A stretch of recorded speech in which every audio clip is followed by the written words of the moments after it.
de gozarnos en Él.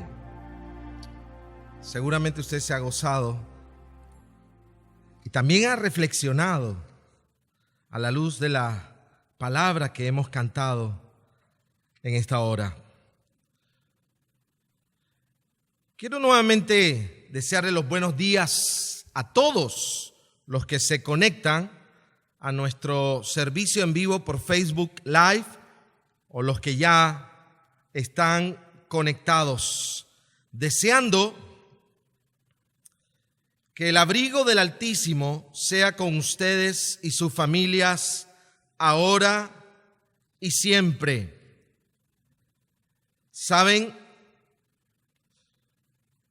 Una de las cosas que también he podido reflexionar y conjeturar en este tiempo de cuarentena es que nosotros, los hombres, refiriéndome a la humanidad, fácilmente reconocemos que para que haya sanidad ante una enfermedad de tipo física u orgánica, en primer lugar es indispensable un reconocimiento de la condición de enfermo por parte del paciente, para entonces acudir a un profesional de la medicina y después debe darse un diagnóstico certero, aun si este diagnóstico es duro, para luego emprender las medidas sanitarias, las medidas correspondientes según sea la gravedad del caso.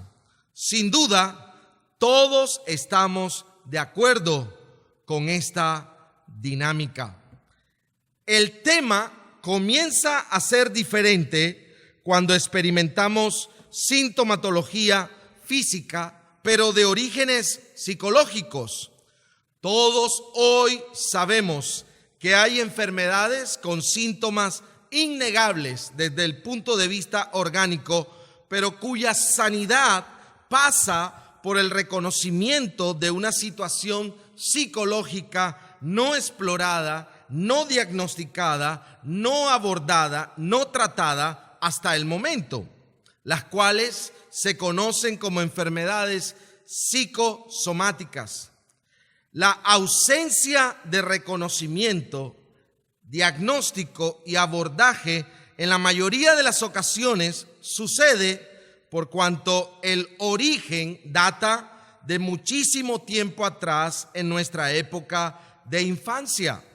O también sucede porque el origen tiene que ver con situaciones vergonzosas o traumáticas que no son fáciles o no son difíciles de reconocer, sacarlas a flote y abordarlas por el dolor y la vergüenza que causan retrotraerlas.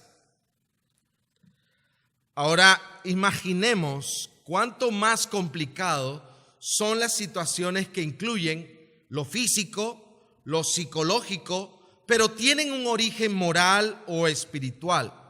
Ahí es mucho más complicado para nosotros, los seres humanos, reconocer o conectar que algo pueda estar pasando en el plano de lo natural y físico necesite ser abordado desde un punto de vista espiritual. Y es aquí donde yo quiero hablarles. Si bien esto es una pandemia física que tiene una causa física claramente identificada por la ciencia natural como un virus, esto va más allá. Esto tiene un origen espiritual que si el hombre no reconoce, no se permite abordar y tratar, va a ser muy complicado que haya sanidad. Fíjese bien, que no estoy diciendo que no abordemos esto desde el punto de vista científico, pero la ciencia solamente se queda en el plano material que le compete, no puede ir más allá y está bien que sea así. El problema es cuando reducimos todo a la parte natural y no nos damos cuenta que esto además pasa por el plano psicológico, pero sobre todo, y a donde yo quiero señalar hoy, esto también tiene orígenes desde el punto de vista espiritual. Generalmente nos cuesta hacer esa lectura, y esa lectura hay que hacerla. No debe ser la única lectura, pero no por eso la menos importante, y quizá todo lo contrario. Y allí no le corresponde a la ciencia, sino que le toca a la teología hablar. Y lo haremos hoy. Lo haremos a partir del libro de Segunda de Crónicas, capítulo 7, verso 13 y 14, que es el pasaje a partir del cual vamos a predicar bajo el título Habrá sanidad siempre y cuando. Escucha el título: Habrá sanidad siempre y cuando. Vamos a leer el texto y luego oramos para seguir desarrollando nuestro sermón.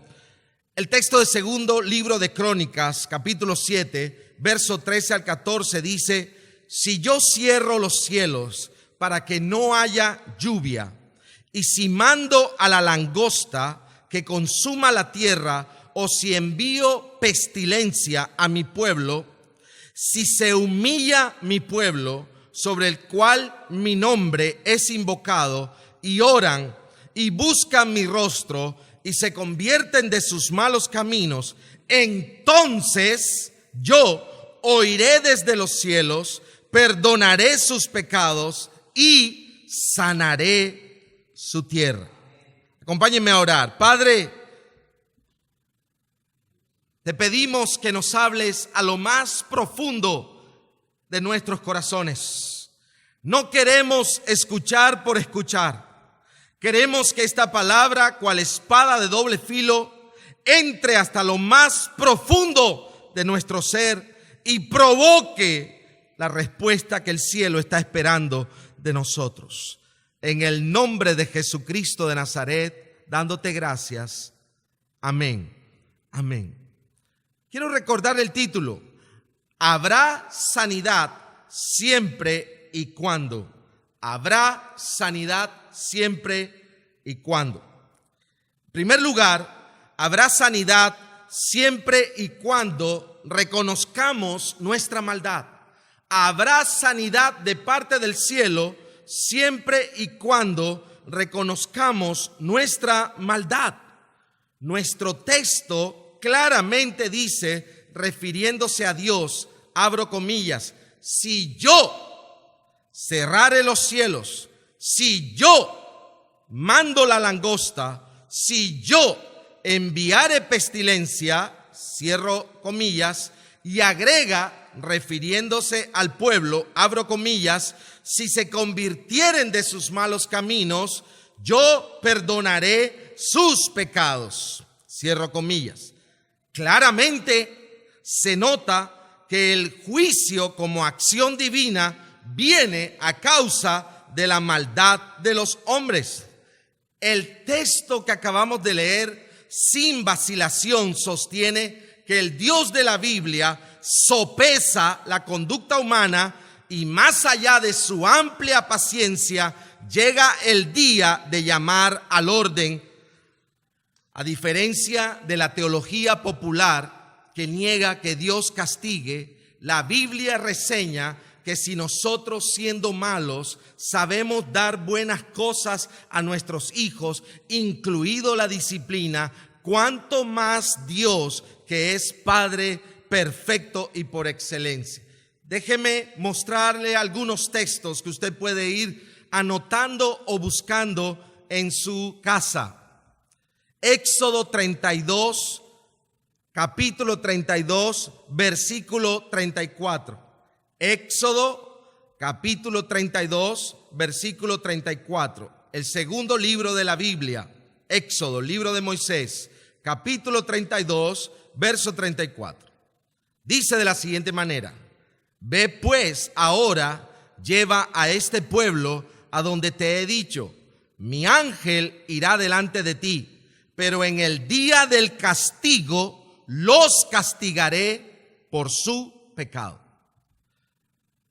Otro libro de Moisés, el quinto libro de la Biblia, Deuteronomio, capítulo 8, versículo 5, dice: reconoce a sí mismo en tu corazón que como castiga el hombre a su hijo, así Jehová tu Dios te castiga. Reconoce a sí mismo en tu corazón que como castiga el hombre a su hijo, así Jehová tu Dios te castiga. Vamos un poco más adelante al libro de los Salmos. Salmo capítulo 94, versículo 10. Salmo 94, versículo 10. Y dice claramente, refiriéndose a Dios: el que castiga a las naciones no reprenderá. El que castiga a las naciones no reprenderá. El libro siguiente a los Salmos, el libro de Proverbios, capítulo 3, versículo 12, vuelve a hacer alusión a lo que ya leímos en Deuteronomio 8:5, diciendo: porque Jehová al que ama castiga, como el padre al hijo a quien quiere. Porque Jehová al que ama castiga, como el padre al hijo a quien quiere. Y si pasamos al Nuevo Testamento, en el Evangelio de Mateo, capítulo 24, versículo 51, dice: y lo castigará duramente y pondrá su parte con los hipócritas. Allí será el lloro y el crujir de dientes. Y quiero terminar con un texto del último libro de la Biblia, Apocalipsis 3:19. Y dice el Señor: yo reprendo y castigo a todos los que amo. Sé pues celoso y arrepiéntete. Escúchalo. Yo reprendo, dice el Señor, y castigo a todos los que amo. Sé pues celoso y arrepiéntete. Así que hemos visto a través de varios libros de la Biblia que Dios castiga. Y Dios lo hace a través de desastres naturales. Dios lo hace a través de invasiones militares. Dios lo hace a través de enfermedades. Dios lo hace a través de plagas, crisis económicas, malos gobernantes. Lo hace a través de la muerte y también lo hace a través de pestes, entre otras cosas. Pero si estuviste atento, no lo hace por diversión, no lo hace por capricho, lo hace porque nos ama, lo hace por amor, lo hace para llamar nuestra atención. Es el grito de un Dios que no desea el destino fatal de nuestro mal proceder. Es un grito a fin de que revisemos en qué camino estamos yendo, a fin de que revisemos cómo estamos como sociedad, cómo estamos como humanidad. ¿Realmente creemos que Dios es indiferente a cómo nos comportamos? ¿Realmente creemos que Dios es indiferente ante la idolatría de nuestros pueblos? ¿Realmente creemos que Dios es indiferente ante la avaricia y la codicia de los ricos y poderosos, que no les importa el bienestar y la vida de su prójimo vulnerable? ¿Realmente creemos que Dios es indiferente ante las leyes injustas? ¿Realmente creemos que Dios es indiferente ante el asesinato y nuestros ríos de violencia? ¿Realmente creemos que Dios es indiferente a las marchas que abogan por el asesinato del no nacido? ¿Realmente creemos que Dios es indiferente a los pregones y marchas que promueven conductas sexuales promiscuas y contra naturaleza, muchas de ellas incluso realizadas con escenificaciones burlescas de lo bíblico y lo sagrado? ¿Realmente creemos que Dios es indiferente a la corrupción que carcome todos los estratos sociales de toda la humanidad? ¿Realmente creemos que Dios es indiferente al daño que por avaricia y codicia estamos causándole a su creación?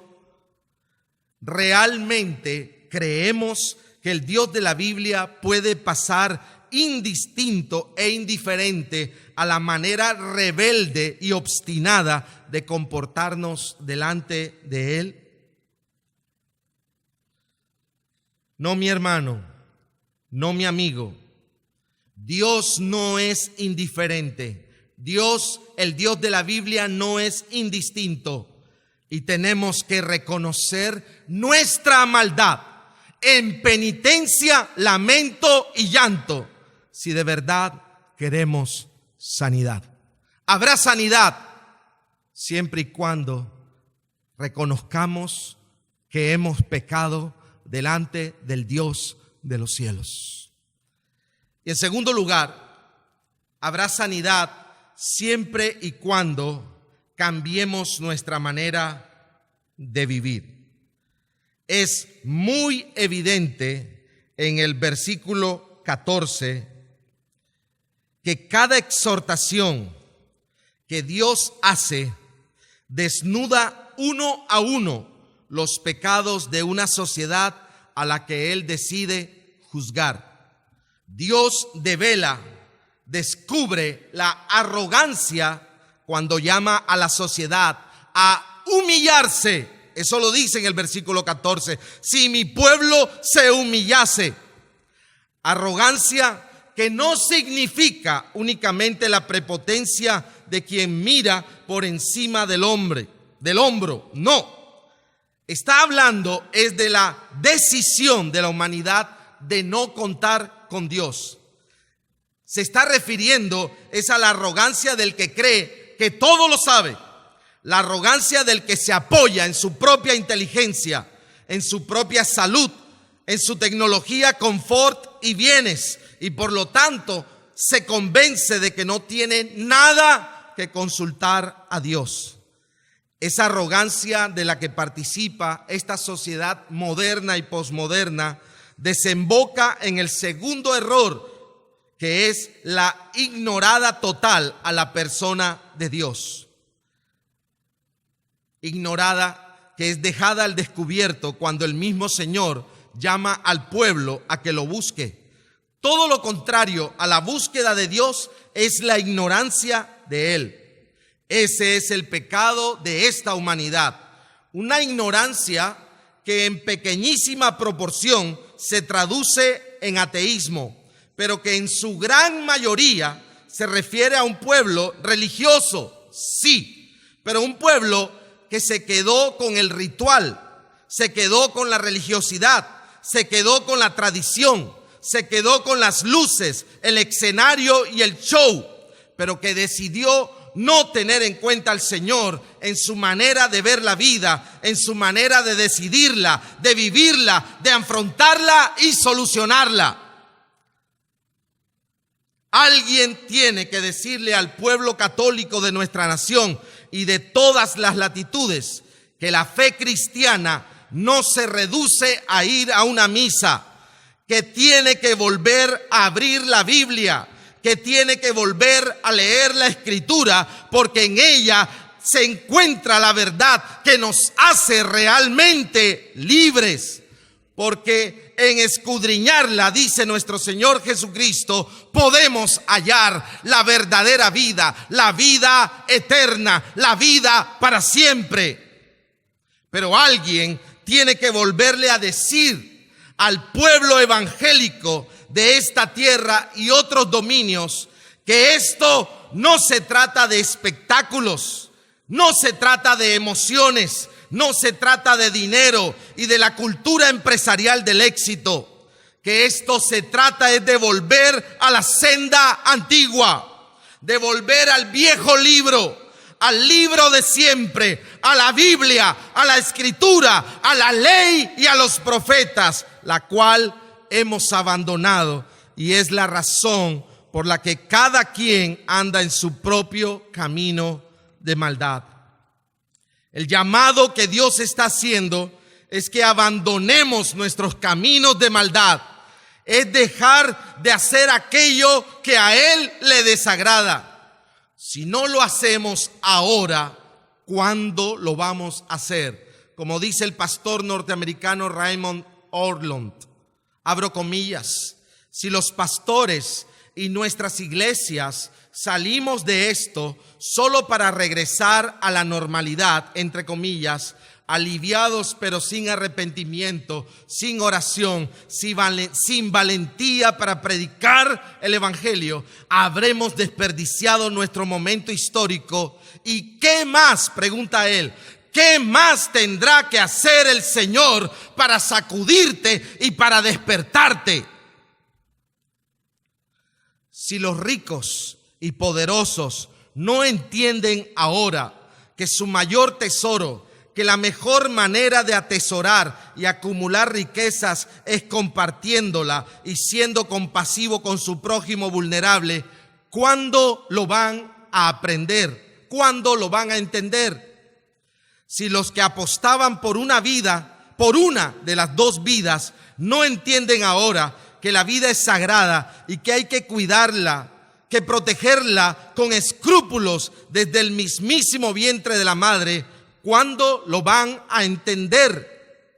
Si los jueces y las altas cortes no entienden ahora que están llamados a ser probos e íntegros y que sus decisiones deben ser conforme a derecho y justicia, ¿cuándo lo van a entender? Si el pueblo no aprende a situar lo importante en el lugar de lo importante y lo frívolo y superficial en el lugar donde debe ir, dígame, ¿cuándo lo van a aprender? Y si esta humanidad, ahora que se ve frágil, que se ve vulnerable por la situación actual, que se ve desbordada, sobrepasada en sus capacidades, si esta humanidad no vuelve el corazón al cielo en estos momentos, ¿cuándo lo volverá a hacer? ¿Cuándo lo va a volver? Necesitamos regresar a Dios. Necesitamos modificar nuestra manera de ver la vida, nuestra manera de entender la vida. Necesitamos modificar nuestra manera de establecer qué es lo importante. Necesitamos repensar nuestra escala de valores y principios a fin de darle prioridad a lo que ya nos dimos cuenta que es verdaderamente importante. ¿Habrá sanidad?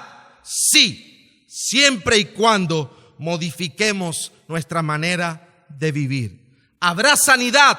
Sí, siempre y cuando reconozcamos que hemos pecado contra el cielo. ¿Habrá sanidad? Sí, siempre y cuando modifiquemos nuestra manera en que hemos venido viviendo. Y tercero y por último, habrá sanidad siempre y cuando le creamos a Dios. Si queremos sanidad, tenemos que creerle a Dios. Tenemos que creerle lo que Él nos está gritando. Tenemos que creerle no solamente sus promesas, sino también sus advertencias. Y Dios está reclamando la atención de un mundo que necesita reconocer su maldad, que necesita apartarse de su pecado y necesita volver su corazón de nuevo a Él. Y entonces, dice el texto, Dios promete oír desde los cielos, perdonar nuestros pecados y sanar nuestra tierra. Dios promete sanar nuestros cuerpos. Dios promete sanar nuestra economía, sanar nuestros campos, sanar nuestra ciudad, sanar las familias, sanar los centros escolares, sanar los capitolios y estrados judiciales. Él promete sanar nuestros aires, sanar nuestros cuerpos de agua, sanar nuestros bosques, sanar nuestra flora, nuestra fauna, sanar nuestra niñez, nuestros jóvenes, nuestros ancianos, sanar nuestra sociedad. lo cual significa que Él promete bendecirnos en todo cuanto somos y hacemos, porque Dios es un Dios que se deleita en bendecir a la nación cuya fe está puesta en Él. Dios es un Dios que se deleita en bendecir con creces al hombre, a la mujer, al matrimonio, a la familia, que abandona su maldad y retorna al Señor en humildad. Y quiero terminar diciéndoles, debido a que el Dios de la Biblia es un Dios que quiere lo mejor para usted y para mí, que es un Dios que quiere lo mejor para nosotros, tenemos que creer que Él amó al mundo de tal manera que fue capaz de entregar a su único Hijo Jesucristo, para que todo aquel que en Él crea, que en Jesucristo crea, no se pierda, mas tenga vida eterna. Tenemos que creer que entre Dios y los hombres existe solamente un intermediario, solamente un puente, un intercesor llamado Jesucristo hombre, y que solo Jesús es el camino, la verdad y la vida. Y tenemos que creer que si en lugar de andar en el consejo de los malos, que si en lugar de estar en el camino de los pecadores, que si en lugar de apoltronarnos en la silla de los escarnecedores y burladores del cielo, nosotros decidimos hacer de la ley del Señor nuestro deleite, nuestra delicia, y en esa ley, en esa bendita ley, meditamos de día y de noche, nosotros nos convertiremos en una sociedad, nos convertiremos en una nación semejante, parecida al árbol cuando está plantado junto a corrientes de agua, cuyo fruto lo da en su tiempo, cuya hoja jamás caerá, y todo cuanto hace, escúcheme, todo cuanto emprende será bendecido y prosperado por Jehová. ¿Habrá sanidad? Sí, siempre y cuando le creas a Dios. Padre, en esta mañana quiero darte gracias por la palabra que has traído a mi vida y has traído al corazón de todos los hermanos, de todos los amigos que han escuchado esta voz. Tú eres un Dios que quiere sanar la tierra. Tú eres un Dios que te deleitas en bendecir a los tuyos. Pero claramente el texto nos ha dejado ver que todo lo que está aconteciendo más allá de tener una causa natural tiene un origen espiritual, y es que el hombre ha venido viviendo de una manera rebelde, obstinadamente contraria a tu voluntad, y tu paciencia la hemos sobrepasado, y ha comenzado a llegar el día de poner las cosas en orden. Tú quieres traer sanidad siempre y cuando nosotros, como hermanos, como iglesia, el amigo que me está escuchando y viendo, los pastores, los sacerdotes, reconozcamos nuestros pecados, nuestras maldades, que hemos pecado contra el cielo, que hemos pecado contra nuestro Dios. Señor, tú quieres traer sanidad siempre y cuando nosotros no solamente reconozcamos que hemos pecado, sino nos decidamos a modificar nuestra manera de vivir. No podemos seguir siendo arrogantes. No puede el pueblo católico seguir reduciendo la vida cristiana a ir a una misa. El pueblo católico tiene que volver a abrir la Biblia, tiene que volver a encontrar en ella la verdad que haga a Colombia verdaderamente libre. Y el pueblo evangélico tiene que arrepentirse de reducir el culto a Dios a luces, a un show, a un escenario, a un espectáculo. Y tenemos que volver a la ley y a los profetas, al viejo libro conformado por un Antiguo y Nuevo Testamento, en el cual nos enseña cómo retornar al corazón de Dios una vez más. Tenemos que apartarnos de nuestras maldades. Tenemos que dejar de ver la vida sin tener en cuenta la visión de Dios. Tenemos que dejar de decidir sin tener en cuenta qué piensa Dios. Tenemos que abandonar el interpretarla, el enfrentarla, el reaccionarla, el solucionarla sin tener en cuenta a Dios. Tenemos que volver a escuchar al Señor. Tenemos que creerle a Él. No solamente sus promesas, que son alentadoras, sino también sus advertencias. Si nosotros oímos al Señor, el cielo nos oirá. Y Él ha prometido oírnos, perdonar nuestros pecados y sanar nuestra tierra. Señor, en el nombre de Jesús, te pido que sanes corazones. Sana, Señor, personas que en este momento están enfermas físicamente. Dios, si tú puedes acercarte a ellas, colocar tu mano, porque para ti no hay nada difícil, y puedes traer vida donde hay muerte. Puedes traer fertilidad donde hay esterilidad en este momento. Puedes traer sanidad por el nombre de Cristo Jesús para esa persona que confía en ti, Señor. Pero también pido para que traigas sanidad para aquellos que, experimentando, Señor, tormentos físicos, saben que su origen es desde el punto de vista psicológico. Socórrelos. Tú sabes que no es fácil reconocer las cosas que quizás nos hayan pasado en tiempo de nuestra infancia, que de pronto son vergonzosas, que no es fácil traerlas a flote, que es mejor tratar de negarlas. Pero Señor, yo pido en el nombre de Jesús que traigas sanidad a estos corazones, para que también haya sanidad a sus cuerpos.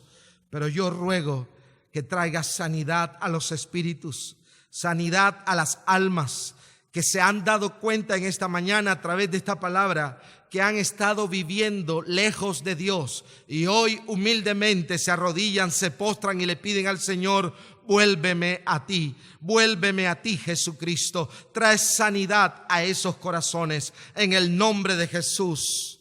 Bendícenos, Señor. Bendícenos. Dios, ten misericordia de esta humanidad, de esta tierra. Ten misericordia. Por amor a tu nombre, por amor a ti mismo, guárdanos de todo mal. Señor, tú quieres traer sanidad. Te adoro y te bendigo y pido que la bendición de Dios Padre, la bendición de Dios Hijo, la bendición del Espíritu Santo de Dios sea con cada uno de los que han estado conectados con nosotros, escuchando la palabra hoy. Acorde como está escrito, les bendigo. Señor, pidiéndote que bendigas cada día de esta cuarentena, enseñándonos a vivir un día a la vez y un día para darte gloria mientras nos amamos unos a los otros. Que Jehová te bendiga y Jehová te guarde. Que Jehová haga resplandecer su rostro sobre ti y tenga de ti misericordia. Que Jehová alce sobre ti su rostro y ponga en ti y en los tuyos su shalom, su paz, su sanidad, su prosperidad. Y el pueblo que decide arrepentirse y reconocer su maldad, el pueblo que decide apartarse de sus maldades y el pueblo que decide creer a Dios, ese pueblo puede decir amén y amén. Que Dios te bendiga. Protección.